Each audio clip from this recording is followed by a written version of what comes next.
Então, boa tarde. Tudo bem com vocês? Firmes e fortes? Sem murmurar? Sim ou não? Tá? Então, tá bom. A prova é amanhã. Eu já vou começar falando o seguinte. Penal são 6. Tá? Então, eu procurei, das dicas de hoje, tratar de parte geral. Tá? Então, parte geral sempre cai. E aí eu fiz aqui uma ordem de relevância, o que eu penso que pode ser, ou que tenha mais incidência para a gente relembrar, tá? Nesses minutinhos que a gente está junto aí. Primeiro, então, eu separei em 10 tópicozinhos que eu vou tratar, se for possível, tá? Primeiro deles, a tentativa. Então, o primeiro tópico que eu vou falar é a respeito da tentativa. Priscila, por que a OAB gosta de cobrar a tentativa? Porque ela traz situações de causas de diminuição de pena, quando o sujeito pode prosseguir, mas por vezes ele vai desistir ou ele não vai querer, ou não podendo prosseguir por alguma coisa que venha a acontecer por circunstâncias que sejam alheias à vontade dele. Então, nós vamos trabalhar com duas circunstâncias. A primeira, que está no artigo 14... Então, a tentativa, né, propriamente dita, ela está descrita no artigo 14 do Código Penal. E nesse artigo 14, que é uma causa de diminuição de pena, ou seja, ela vem lá na terceira fase da pena, o juiz vai levar em consideração essa tentativa na terceira fase, né, junto com a causa de aumento e diminuição. Ela vai ser ou vai ter diminuição de 1 a 2/3. Quanto mais próximo do fim ele chegar, menos haverá diminuição. Então, primeira coisa, quando o sujeito quer prosseguir, mas alguma coisa o paralisa, nós estamos diante da tentativa lá do artigo 14 do Código Penal. Lembrando que, nesse caso, nós vamos ter uma importância de diminuição de pena, que é de 1/3 a 2/3, quanto mais longe ele chegar, mais será diminuído. Por que isso? Porque para ser tentativa, ele leva em consideração o crime que ele queria cometer, mas que não conseguiu porque alguém o paralisou, dada essa relevância da diminuição, tá?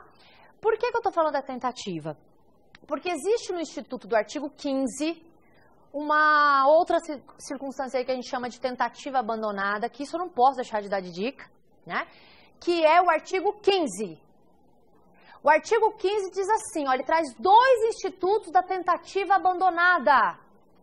Primeiro instituto, desistência voluntária. Segundo instituto, arrependimento eficaz. Primeiro instituto, desistência voluntária. Eu só desisto daquilo que eu comecei. Eu só desisto do que eu começo. Então, de acordo com o artigo 15, primeira parte, o sujeito vai iniciar os atos executórios. Então, percebam que nós estamos falando do iter criminis, né? Do percurso do crime. Então, ele começa, ele traz lá o iter criminis, ele inicia os atos executórios, mas ele para.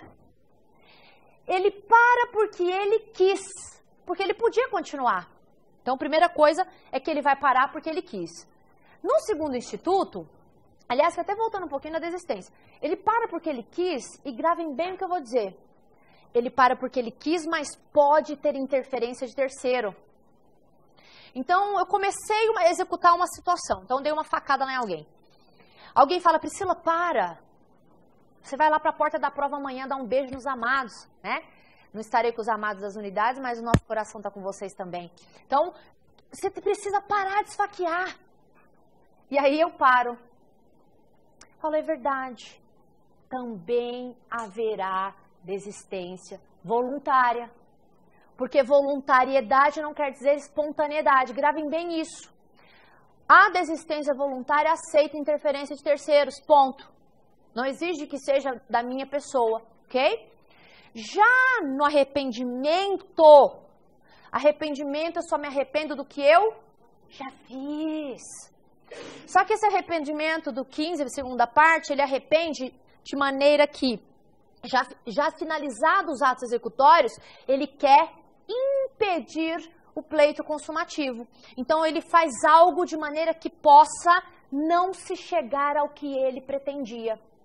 Não importa se é desistência voluntária ou arrependimento posterior, as duas situações, o sujeito deverá responder só por aquilo que ele causou.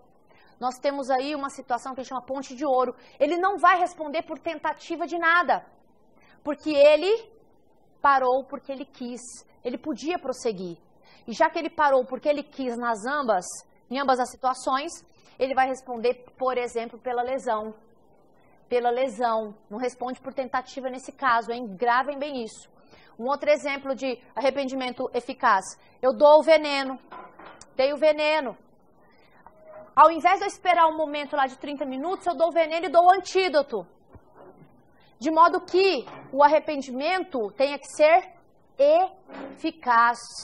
Eu tenho que conseguir, com esse antídoto, evitar a morte. Porque se não for eficaz, não haverá arrependimento. Quando muito poderá ser um atenuante. Concordam com isso ou não? Tá? Então, o arrependimento tem que ser eficaz. De modo que, então, evite-se, pela conduta do sujeito, o pleito consumativo. Tudo bem, gente? Por que isso? Porque ele quis. Ele podia ir até o final? Podia. Então, na tentativa do 14, ele quer prosseguir, mas ele não pode. Porque alguma coisa o paralisa. Já no artigo 15, ele pode prosseguir, mas ele não quer. Tá? E aí, especialmente no que diz respeito ao artigo 15, ele só vai responder por aquilo que ele efetivamente causou. Né? Então, eu desprezo a conduta anterior. Eu não falo de tentativa daquele crime que ele pretendia, e sim da conduta de menor relevância que antecede essa situação. Tá? Outra coisa importante que está aí do arrependimento sequencial. Artigo 16. Outro arrependimento que a OAB gosta de cobrar. Tá? O arrependimento posterior.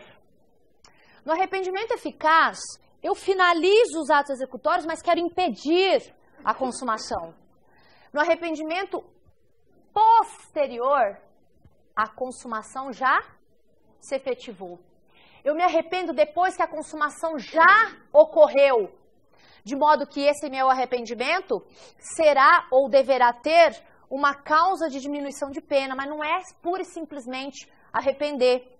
Esse arrependimento posterior, que está no artigo 16, não se aplicará aos crimes que eu tenha violência ou grave ameaça à pessoa. Né? E também não se aplicará a qualquer tempo dentro do processo. Eu só posso me arrepender posteriormente se esse meu arrependimento se der antes do recebimento da denúncia. Tá? Então, no arrependimento posterior, lembre-se disso, esse arrependimento é posterior ao pleito consumativo, ele só poderá ser causa de diminuição de pena se ocorrer antes do recebimento da denúncia e se o crime não tiver violência ou grave ameaça à pessoa. Ponto. Uma curiosidade. Se é penal, que penal é mais legal, não é? É ou não é? É que eu não me apresentei, né? Eu sou Priscila Silveira, já tô falando, eu sou Priscila Silveira. Só voltando um pouquinho, né? Que a gente quer falar tanto, e aí eu já acho que já sou a professora de todo mundo, enfim. Eu sou Priscila Silveira, sou professora de penal aqui na casa. E juntamente com a professora Joana, esperarei por aqueles que estarão conosco, mas também vou esperar por quem não estará conosco, estará nas outras áreas, tá? Então, a unidade aqui, fática, é para a mesma situação que é passar vocês, tá bom? Então, eu não tinha me apresentado, alguém falou, é penal? Eu falei, é penal que é mais legal, a professora quer falar muito. Porque eu quero aproveitar esses 35 minutos para falar quanto eu consigo acertar. Bom, então voltando, já me apresentei no meio da fala. Voltando, o arrependimento posterior tem uma curiosidade. Se o crime for de roubo, é possível falar em arrependimento, mas ele não será causa de diminuição. Se eu me arrepender de um crime que tenha violência, ou me arrepender até no meio, né, depois de recebida a denúncia, isso será uma causa de atenuante, de acordo com o artigo 65, tá? E 66 lá do Código Penal. Então, vejam, o arrependimento posterior, ele tem requisitos específicos para diminuir a pena. Mas se ele não atende a esses requisitos, e mesmo assim se arrepende, esse arrependimento será considerado, mas não como uma causa de diminuição de pena, né? Que é na terceira fase, e sim na segunda, como uma causa de atenuante genérica, tá bom? Isso era o que precisava falar dos arrependimentos. Agora, eu quero que você marque aí, quem está fazendo a anotação, o peculato culposo, ele tem um arrependimento posterior específico. Eu sempre falo dele e é possível, né, que vai que cai para vocês. O artigo 312, parágrafo 3º, traz para nós, lá no peculato, e grava isso aqui, ó, só no peculato culposo, tá? Se o peculato for culposo e o funcionário público restituir o bem até antes do trânsito em julgado, haverá causa de extinção da punibilidade. Então, é bom? Excelente, tá? É tão excelente que é especial e se aplica nesse caso. Então, se o peculato for culposo, até antes do trânsito, haverá causa de extinção da punibilidade, conforme preconiza o artigo 312, parágrafo 3º do Código Penal, tá? Agora, se for depois, vai diminuir metade. É bom também ou não? Tá? Então, sem exigência. A única exigência é de que esse peculato seja, então, culposo. Perfeito? Primeiro tópico aí falamos. Outros dois tópicos que se coadunam no mesmo sentido. Erro. Nós temos erro de proibição e erro de tipo.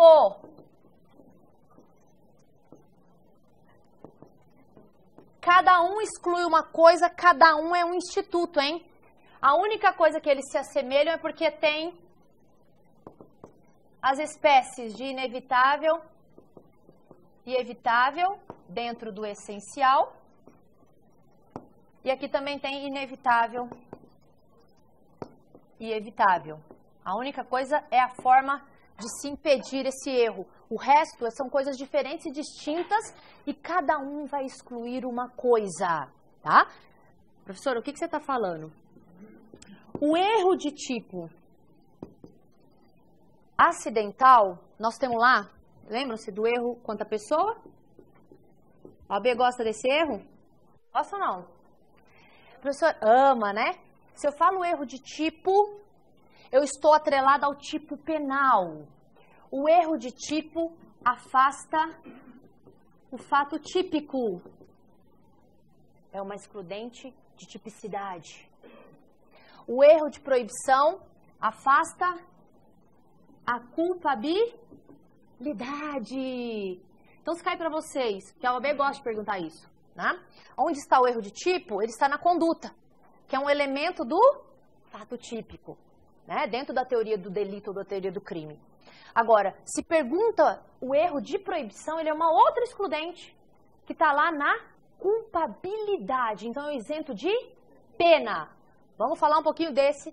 Erro de tipo acidental, ele pode errar o nexo, ele pode errar a execução, ele pode errar a pessoa, ele pode errar o objeto. Lembra-se disso?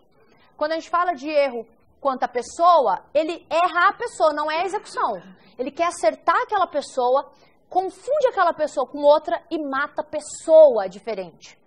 Quando ele mata a pessoa diferente, o artigo 20, parágrafo 3º, diz que ele deva ser responsabilizado por aquela vítima que ele pretendia matar. Então, quando ele erra a pessoa, é um acidente.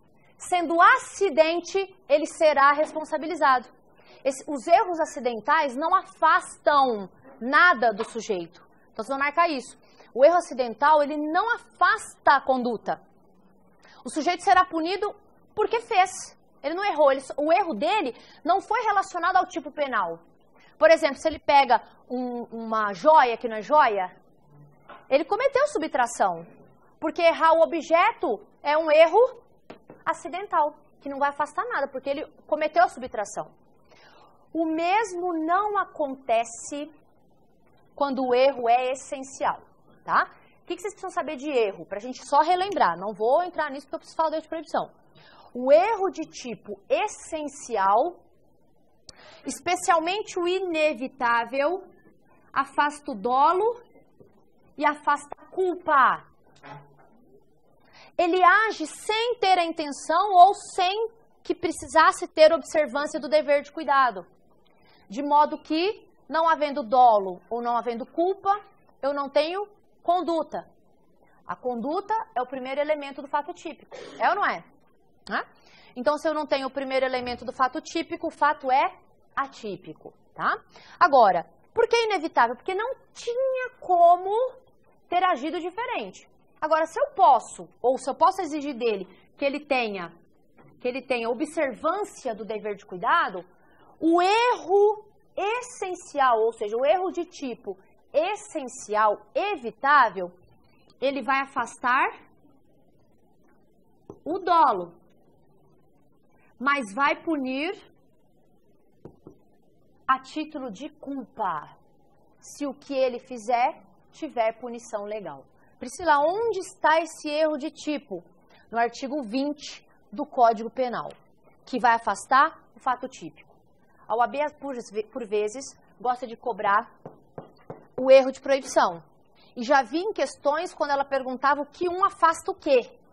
Então, ela trazia uma circunstância que afastava o dolo de um sujeito e, dentro do mesmo exercício, uma circunstância que afastava a pena. Então, tem que tomar cuidado, porque o erro de proibição é outro erro. Ele está lá no artigo 21. O artigo 21, ele diz que o sujeito vai estar isento de pena se esse erro de proibição for inevitável. Priscila, o que é o erro de proibição inevitável? O artigo 21 diz que ninguém pode dizer que não conhece da lei.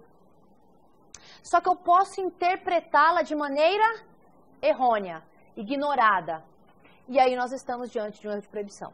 Vou dar um exemplo. E alguns alunos meus já sabem até. Eu não posso pegar nada que não seja meu. Principalmente se essa coisa for achada. Não é verdade? Priscila, mas eu pego. Pois é, eu peguei por muitos anos. Era uma coisinha na praia, uma pazinha que sumia, um materialzinho, uma folhinha que ficava. Sempre dizia que achado não é roubado. Quem perdeu que era o relaxado. Não é isso que a gente sempre fala? Mas, pois é, eu interpretava a norma de maneira equivocada. Porque pode ou poderia não ser roubo, mas é um crime de apropriação de coisa achada que está lá no artigo 169, inciso 2º.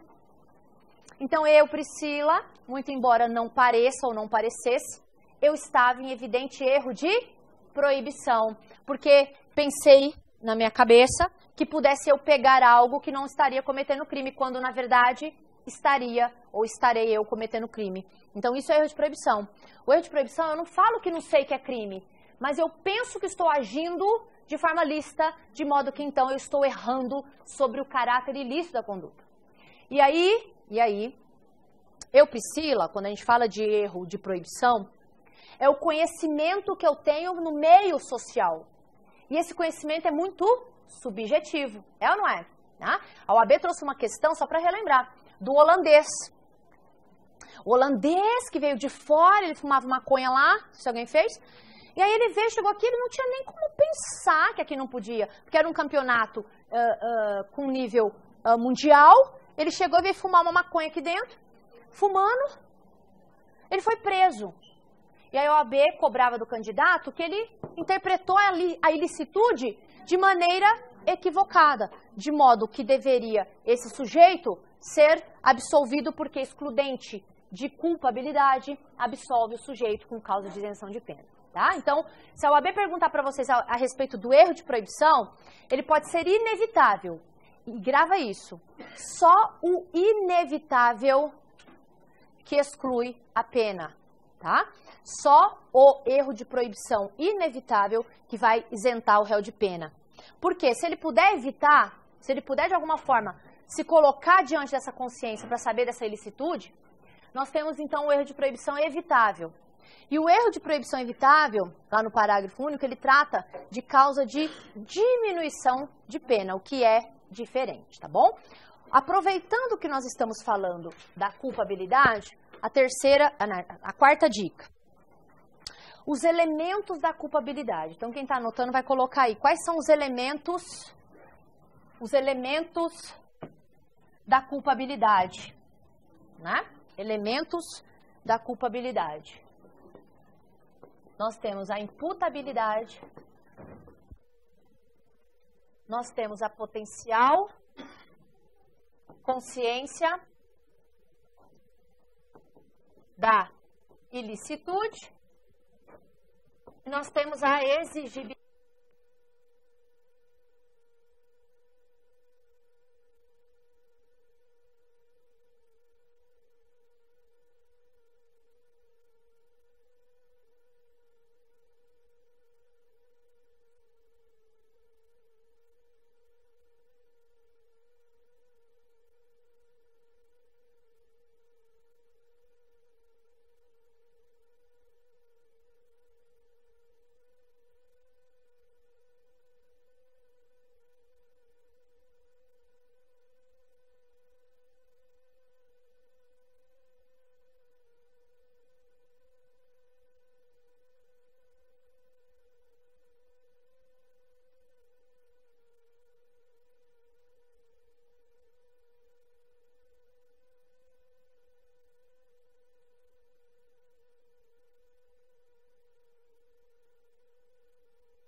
Então, voltando aí um pouquinho, né? Então, quando a gente fala do doente mental, não basta que ele seja doente mental.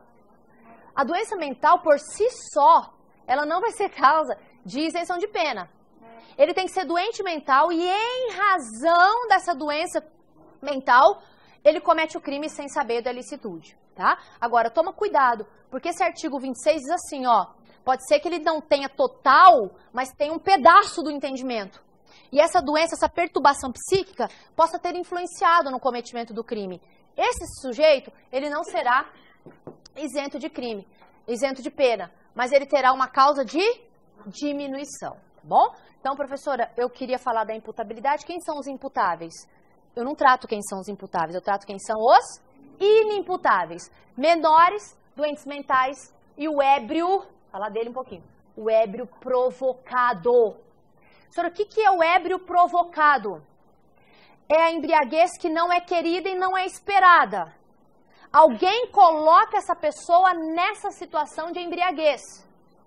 Porque se eu me coloco nessa situação de embriaguez, e a gente usa a teoria da actio libera in causa, o que é isso?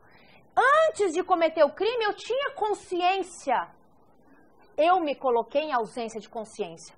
Se eu me coloco em ausência de consciência, eu não isento de pena. Essa embriaguez que nós tratamos no artigo 28 é a embriaguez provocada. Eu te coloco em circunstância de embriaguez. Porque se eu me colocar em situação de embriaguez, nós estamos diante da embriaguez, marca aí, pré-ordenada. A embriaguez pré-ordenada, ela é causa de agravante de pena, de acordo com o artigo 65.2, a linha L do Código Penal, tá? Então vejam que se ele bebe para ficar forte e matar, essa circunstância é provocada por ele, de modo que ele não estará isento de pena. Porque a causa de isenção de pena aqui, que trata do ébrio, é o ébrio provocado, que uma outra pessoa provoca a circunstância ébria, e digo mais, não só etílica. A embriaguez aqui pode ser provocada por qualquer substância que entorpeça, tá? Podendo ser ilícita ou também etílica, tá bom? Passamos a régua no que eu precisava falar de culpabilidade, excludentes de ilicitude. Então vamos colocar aí. Excludentes de ilicitude. A OAB gosta das excludentes de ilicitude? Excludentes. Professora, até agora você falou que ela gosta de tudo, né? Mas tem coisa que ela gosta mais, né? E aí, professora, o que você vai falar das excludentes de ilicitude? Vejam vocês que dentro da teoria do crime eu tenho fato típico, ilícito ou antijurídico e culpabilidade. Todo fato típico, ele é necessariamente ilícito. Ele só não será quando o Estado autoriza e vai me dizer que não me punirá, não existir do crime, porque tem uma causa de excludente. Então, quando vocês escutam e falar no código, não é punível, não se pune, não é punível, nós estamos diante de uma causa excludente de ilicitude. Por exemplo, o médico pode abortar? O médico, se for oriundo de estupro, ou se tiver risco para gestante, ou se for bebê anencéfalo, pode. Ele comete um fato típico, mas eu não tenho ilicitude. O artigo 128 diz para nós que é uma causa que exclui ou excluirá a ilicitude. Tudo bem? Uma outra situação que vai excluir a ilicitude. Se eu entro na casa de alguém, eu estou perseguindo alguém, porque vocês viram com a Projoana, tá? Que o flagrante pode ser o quê? Facultativo. Eu posso prender de forma facultativa, eu enquanto povo, mas a polícia deverá, não é isso? Sim ou não? Então eu estou perseguindo alguém que pegou meu carro. Ele pula no carro de alguém. Nós temos então um preceito de violação do domicílio, que é constitucional. Aí vem o artigo 150 e marca bem isso. O artigo 150, parágrafo 3º, diz assim: Priscila, não será crime se você estiver perseguindo alguém em situação flagrancial e entrar na casa de outra pessoa. Então, nós estamos diante de uma excludente de ilicitude. Só que a OAB gosta das principais que estão contidas no artigo 23. O artigo 23 traz para nós a legítima defesa, o estado de necessidade, o exercício regular de direito e o estrito cumprimento do dever legal. Lembrando um pouquinho da legítima. O artigo 25 diz para nós o seguinte, eu tenho requisitos para tratar de legítima defesa. Não é qualquer revide. Para ser considerado legítima defesa, eu tenho que repelir o quê? Uma injusta agressão. Não é injusta provocação. Injusta provocação, ela poderá ser constituída, por exemplo, no homicídio, quando eu estou injustamente provocado. Alguém me xinga e eu mato. É possível, de acordo com o artigo 121, parágrafo 1º, que eu tenha uma causa de diminuição. Mas para absolver, essa injusta situação deve ser provocada por uma agressão. Não só a meu direito. Lembrem-se que a legítima defesa, ela é possível e admitida, mesmo que esse direito seja do quê? De terceiro, tá? Eu estou repelindo uma agressão que está acontecendo ou se está na iminência de acontecer. E gravem isso, por quê? A OAB, quando ela vem cobrar a legítima defesa, ela traz para nós o revide, a retorção imediata. Porque se o problema trouxer para vocês que deu uma pensadinha, procurou uma arminha, o OAB gosta disso, caiu no chão, pensou que vai pegar e revidou, nós não temos, para efeitos de prova, a questão da legítima defesa, tudo bem? Por quê? Ele fala assim, ó, na sequência. Então, ele sofreu uma injusta agressão e revida. Mas não só ele, pode terceiro também. Então, se terceiro estiver podendo ser agredido, você pode, de alguma forma, cometer esse fato típico? Pode ou não pode? Pode, tá? E aí, professora, e a Ana Hickman, né? E a Ana Hickman, o parente dela lá, cuidado com o excesso. Não estou dizendo que ele teve, pouco provável que esse sujeito seja condenado, mas cuidado com o excesso. Porque quando eu falo repelir injusta agressão, pode ser que eu dê 3 tiros e o sujeito continue ainda me agredindo. Então, quando a gente fala aqui tem lugar, ó, se você quiser. Quando a gente fala de repelir injusta agressão, pode ser que eu dê 7 tiros e ainda assim eu continuo a estar agredido injustamente. Então, viram aí que 3 tiros, o promotor entendeu que ele se excedeu. O excesso, de acordo com o artigo 23, parágrafo único do Código Penal, ele também será punido, tá? Pra gente fechar. Eu não sei até que hora que eu vou. Cadê a Adalta? Ele me avisa? Então tá.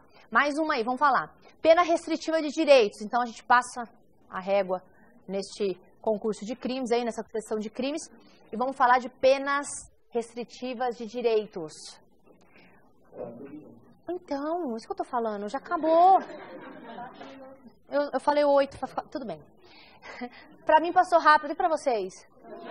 Não sei se é que eu tô... Mas tudo bem, dessas daí nós vamos acertar algumas. Falar uma coisinha aqui. O artigo 32, ele traz para nós as espécies de penas. Então, para os crimes. Quais são as penas para os crimes? Penas privativas de liberdade, penas restritivas de direito e a multa. Falar um pouquinho do surgimento dessa restritiva para a gente fechar. As penas restritivas, elas não existem para nós no Código Penal por si só. Elas só são possíveis, penas restritivas de direitos, elas só são possíveis porque o artigo 44 diz para nós que, para ter uma pena restritiva de direitos, obrigatoriamente tem que ter surgido uma pena privativa de liberdade, num crime doloso. A pena tem que ser igual ou superior, menor, a 4 anos, não superior a 4 anos. Não pode ter violência ou grave ameaça à pessoa. E o sujeito tem que ser primário. Professora, então se essa pena dele não passa de 4, então no furto. Furto, a pena lá do 155 é de 1 a 4.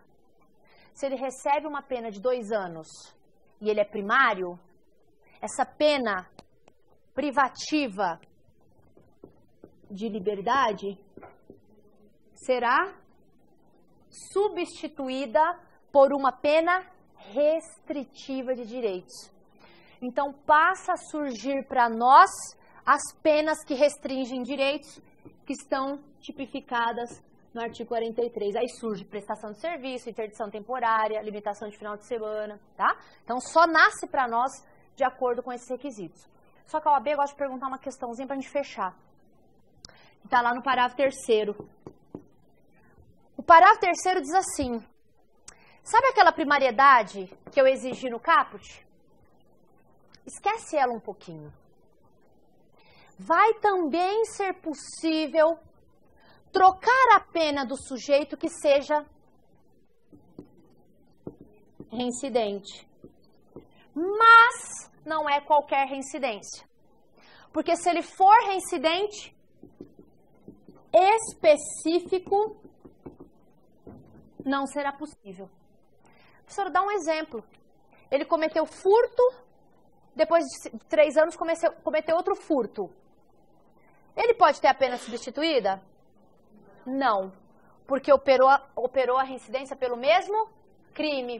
Agora, ele cometeu uma receptação. Depois de 3 anos, cometeu um furto. A pena dele poderá ser substituída? Pela regra, não. Mas pela mitigação do parágrafo 3º, se o juiz entender que é recomendável e que a reincidência não se operou pela prática do mesmo crime, o juiz poderá substituir essa pena. Perfeito? Tranquilo? Desejar boa prova. Acabou. Ah, eu queria falar mais, mas não dá porque o Márcio precisa entrar, ele já tá me xingando aqui, ó. Quero desejar boa prova. Sempre digo que vocês fiquem firmes. A prova da OAB não é só o saber, precisa ter bastante o preceito psicológico, né? E eu sempre digo o seguinte, que a cobrança ela virá agora, depois de amanhã, depois, meus alunos sabem. Que sempre que pode, minha mãe fala, você não tem 500 conto? Né? Então, por quê? Ela fala, você é advogada, professora no melhor curso do Brasil, na FMB, e você não tem money sobrando? Então, saibam que as cobranças, elas continuarão. Então, não deixe que elas sejam um motivo para que vocês possam, de alguma forma, perder o foco amanhã. Porque vai ter sempre o parente que fala, você não é advogado, ainda passou na OAB, não é advogado, você não tem uma OAB. A cobrança ela vai sempre existir, tá? Então, desejo para vocês boa prova. É óbvio que vocês estão super preparados, por isso que eu desejo boa prova, mas um bicadinho de sorte também é bom, né não? Quando a gente está preparado e a sorte acompanha, casamento perfeito, tá bom? Conto com vocês, boa prova, arrebentem lá amanhã. Beijão, tchau, tchau.